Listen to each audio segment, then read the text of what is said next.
Listen, when you leave a narc for good, or when you leave that unhealed, toxic, unstable, double-minded person, let me tell you, you do not sit around and wonder, worry about what they're doing, where they at, how they feeling. Let me tell you something. And I got a fresh episode. I'm going to give you, it was about a month ago. And my ex, I was with him for 10 years. Me and him been split up ever since 2019 of August. Check it.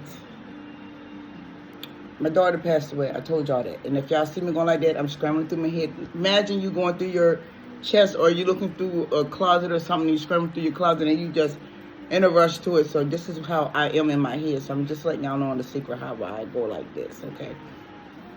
So he called, boom, through Facebook.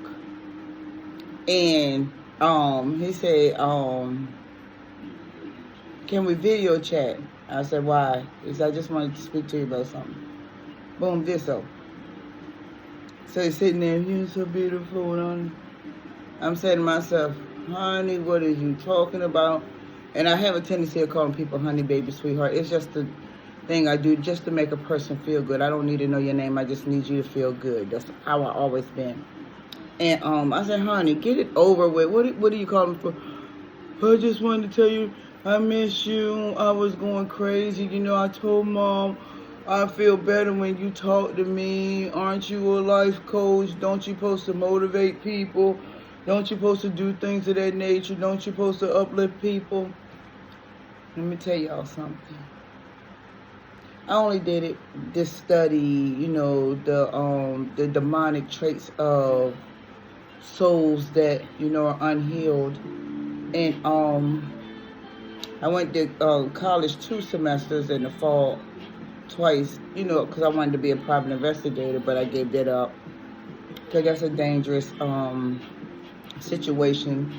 And majority of the time we was in this class, they wanted us to make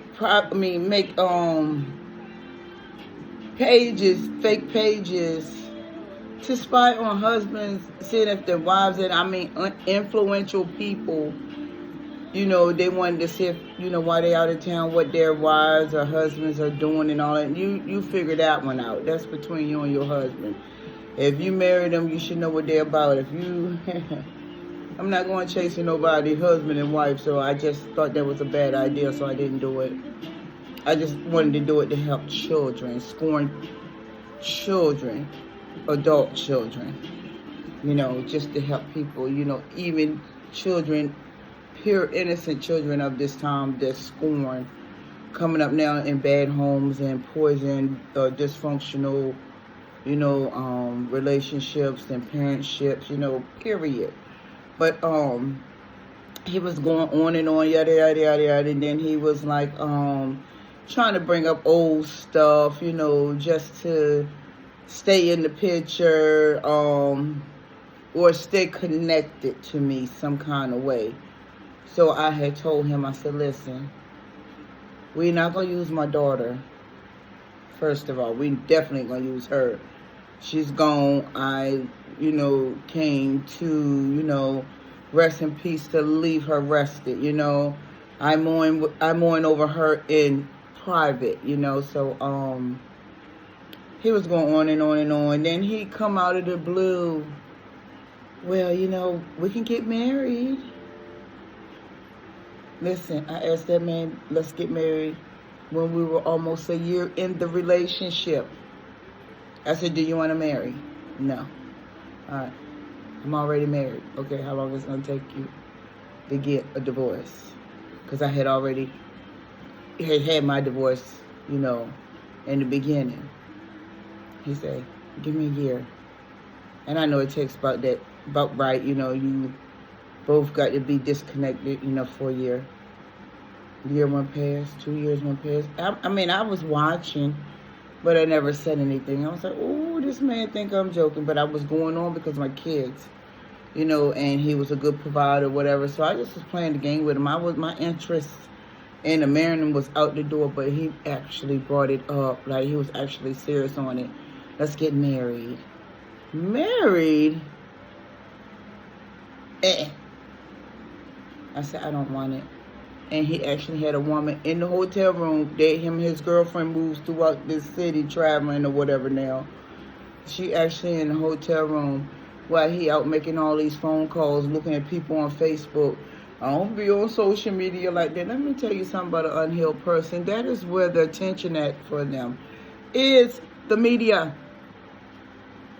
If you ain't on social media like that, how you get on my page looking at me, talking about FaceTime, you on the media, you on the media right now, aren't you? And I'm telling y'all this from experience. And y'all gotta stop doing this too. Just because the age of a person matters, it doesn't matter. I dated from young to older. And guess what? It's not the age. Excuse me, y'all. It's not the age. It's not the age. It's the maturity level within the spirit. Not the outside, because I'm 55. You got to respect me. If that energy is off, I'm going to respect you by walking away from you, detaching from you, dealing with you no longer. But I'm not going to respect you as a person, because the things that you're doing is not of a average, wise, intelligent 55-year-old man nor woman. So if you're 55, then you're moving like you're 25, then you already know. Don't try to flex your age just to get a little power. See, there's many ways they can do things to flex their stuff in there, and if you can't catch it, you know, I hear a lot of people say, I got discernment. No, you don't. If you got sharp discernment within your heart, you're healed. You don't have no bitterness. You don't have no trust issues. Let me tell you, discernment is your trust. You can see it before it see you. You can see that person's heart and spirit before it see you. So when people say they have sharp discernment and they still saying they got trust issues, you don't have no discernment, because discernment is your trust. Because you see the person for who they is spiritually, not physically. So like I said, chosen ones, we see it all. I don't know what people think, but we see. We understand. But we're not going to tolerate it. But so long. And that's how it was for my ex. I was with him for 10 years just to see. I've been detached from him, because I already know this ain't even, I wouldn't even want him to put a ring on it. But I knew how to play his game, and I played this game because I had children, and I know he was weaker than me. So if he's weaker than me, then he's my kid. So he got to get in line. Now he's a chillin'. He's my chillin' now. So I got 4 chillin'. My third child, well, he took the place of my third child because he was in Maryland with his dad. So now I got 3 chillin'. So that's how I played them. I got 3 children. And that's just how the relationship went for the whole 10 years. And then March the 23rd, 2019, we had a celebration for a breakup. He didn't take it well. Narcs don't take you being happy leaving them. And boy, did he try to make me suffer. Yeah, he did. But look at me now. Now, if I would have gave him my heart, he would have tore me to shreds. But he only tried to tear me to shreds with my outer heart, because he thought that I was a woman stuck on materialistic things. So he tried to hit me with the materialistic things. He didn't know I was homeless at the age of 9 years old. I'm 49. 40 years more experience of being homeless. If I have to leave this apartment right now and go homeless, I could survive. I wouldn't cry. I'd get on live on these phones and be homeless. that's how much me within means to me without. Catch it. Blessings.